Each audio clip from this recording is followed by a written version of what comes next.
Netflix's Fear Street trilogy featured not just one killer or even two, but a whole murderer's row of villains, plus one big bad who fans might not have seen coming.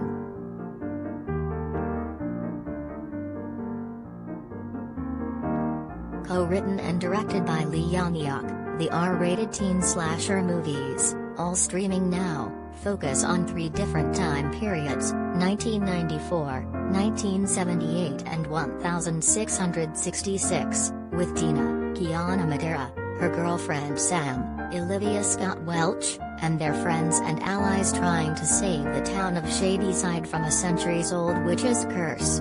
For years, innocent Shadysiders have been turned into homicidal maniacs and masked slashers, with many resurrected to hunt our heroes.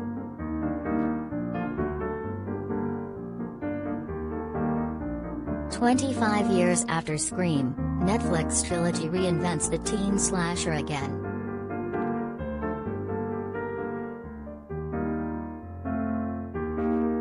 The whole thing was amazing," Janiak says of crafting her scary movie Rogues Gallery. "I remember spending hours researching masks and talking about looks. It's just a dream as a horror fan to be able to do this."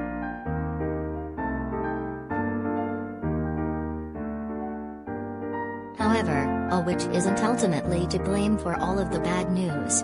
Janiak breaks down that huge Fear Street twist, shares inspirations behind the various killers and reveals the one that freaked her out the most in person.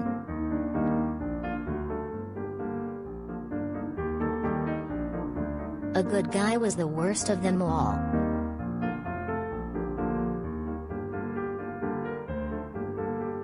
The trilogy's entire historical narrative was built around Sarah Fier, played by Madeira in Fear Street Part 3, 1666, who's thought to be the young 17th-century woman responsible for years and years of madness and bloodshed.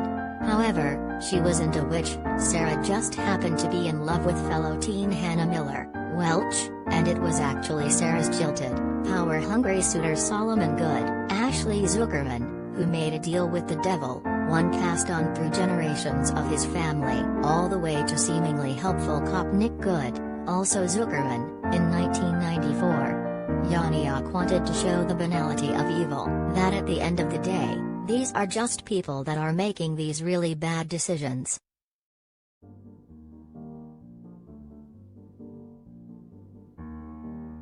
Sarah having a forbidden romance with someone she shouldn't have been at that time period made her a perfect scapegoat for this evil, of this man who felt entitled to a ideal world he wasn't getting, Janiak says.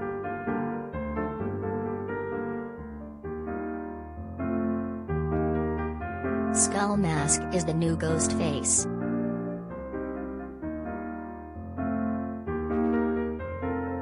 The murderer in the black robe and skeleton mask who offs a mall bookstore employee, Leigh Janiak, in the opening scene of Fear Street Part 1, 1994 was 100% an ode to the iconic Scream villain, Janiak admits.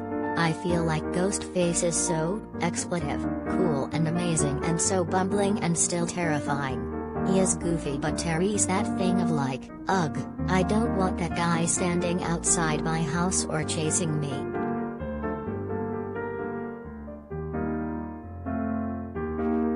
Ruby Lane slashes the horror glass ceiling.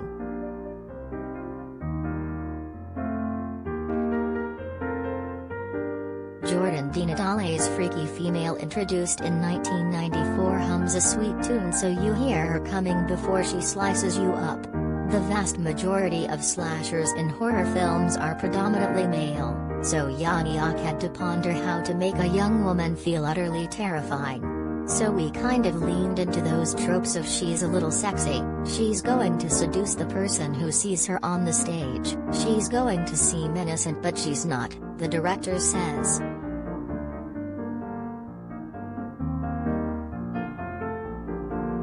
Look out for the Nightwing Killer, campers.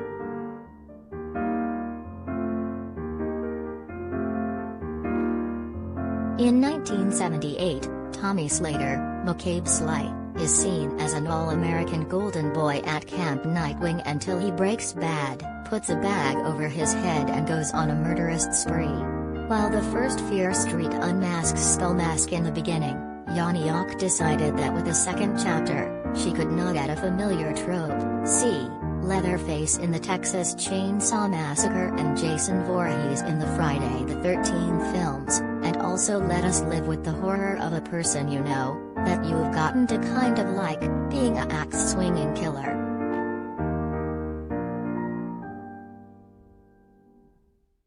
The pastor is one very unholy man.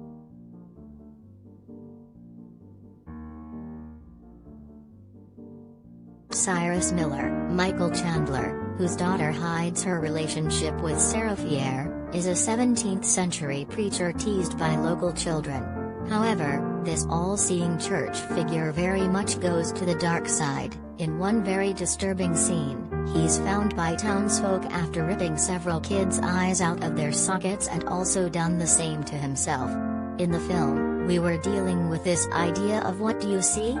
What don't you see? Where is the truth and where is not the truth? Janiak says. It just felt symbolic.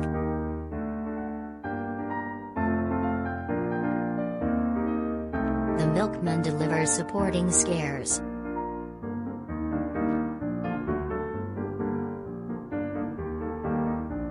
Janiak featured other killers in minor roles, and hinted at their legends, like the Grifter, Billy Barker and Farmer of Death. One who holds a special place in Janiak's heart is Harry Rooker, Kevin Waterman, a 1950s shady-side milkman with a Night of the Hunter vibe who preyed on housewives. While Kevin is so nice and chill and sweet, Janiak says, I had trouble talking to him on set. I don't think he even knows this, but when he was in the full makeup, there was something that just really tapped into a primal fear for me.